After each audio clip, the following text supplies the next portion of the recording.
This is the first video for some time. I took holidays, relaxed and spent up. My desk now looks a little more legit and has attempted to rectify a major complaint I've had with it since being forced out of my office when my daughter was born. I hate being locked into a laptop, even given it's quite powerful still.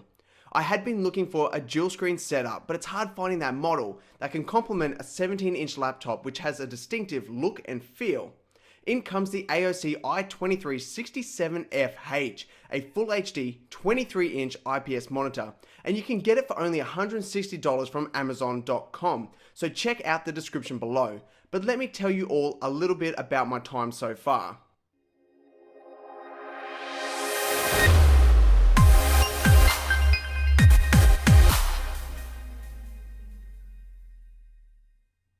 I was drawn in purely by looks. The 67 series by AOC attacks with a panel that is seemingly borderless. Of course, there is still space between the edge and the display, but when not on, it would appear nothing but panel. It is held at the bottom by a plastic bar that aims to appear like brushed aluminium. It does a good job at that. The AOC branding is a reflective metallic-like piece, and it all looks completely elegant. Most importantly, it makes sense next to my laptop, especially considering I can have it set up with a slight tilt in picture frame mode, and I have a desk set up that quite frankly isn't like any of my friends.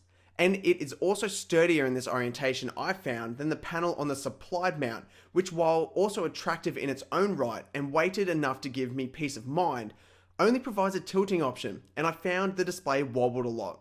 This is not the case when resting on the desk itself. It is definitely something unique and cool to show off to people when they come by. Now I'm not going to sit here and say the build quality and materials used are well above the price tag, because they aren't. It doesn't feel the most impressive when you first get it out, but when shopping around I never picked up a sub $200 panel and said to myself, wow, this build quality is amazing. Most are cheaply made, creak when handled and wobble on the stand. So again, it was the aesthetics that kept me drawn in AOC's direction.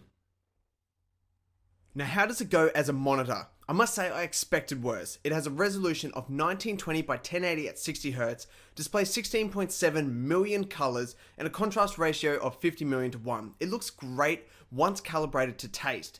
Yes, the ability to amend given aspects of the panel are there, not the most robust set, but enough for the average consumer. They are awkwardly positioned, you could say, but once I knew where they all were, I found operation simple enough.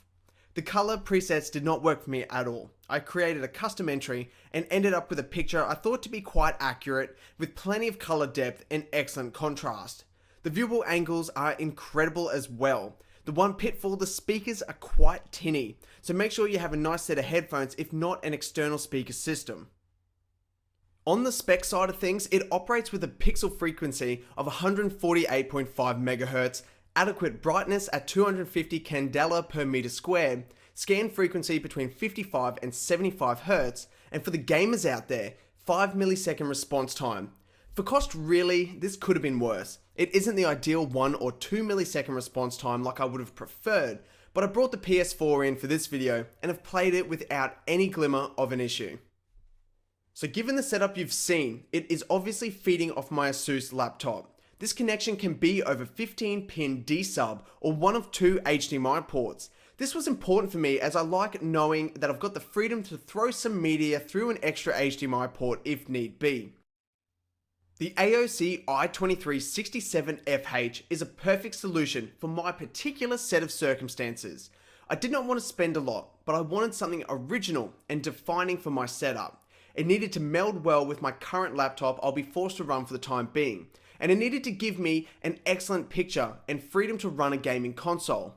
As mentioned, you can grab one from Amazon.com with the link in the description. Be sure to subscribe if you haven't, because the first smartphone for 2014 is in the studio, ready to be unboxed as we speak, so stick around to see what it is. I'm Kurt and this is Kaboo Tech. Thanks for watching.